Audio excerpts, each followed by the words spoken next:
ल है साथी हो म चाहिँ मेरो बुढी बच्चा के गर्दैछन् खुसुक्कै हेर्नु पऱ्यो है आज हेर्नु एउटा भिडियो बनाउनु पऱ्यो के गरिरहेछन् भनेर ओह मेरो छोरीको यस्तो पोज छ यहाँ हेर्नु अनि यताबाट जाउँ यो गोरुमा ऊ के हेर्दैछ के हेरेको हेलो ओहो के हो तिम्रो त काम कडा छ कि क्या आज बेलुकाको ड्युटी ओहो के हो पैसा त पसल जस्तो पो छ त पैसा धेरै भएको भए मलाई देऊ अलिअलि आजको व्यापार ओहो आजको चाहिँ होइन होला है यत्रो पैसा कति लाग्छ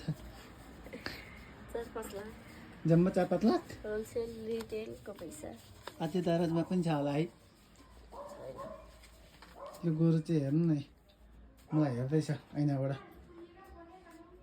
के छ सर तेरो खबर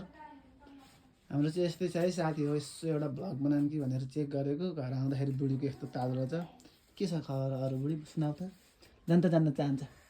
दिउँसोभरि हिँडेर आएको थकै लाग्यो पैसा गर्न नि अल्छी लाग्यो कि पैसा गर्ने एकजना मान्छे खोज्यौँ त पैसा गर्ने छोडिहाल्छन् नि घरले हो र यो पैसा अनि घरमा यसरी राख्ने हो कि ब्याङ्कमा राख्ने हो त भोलि 10 नबज्दै ब्याङ्क पुग्छ यो पैसा सामान ल त्यसो भएदेखि बाई बाई बाई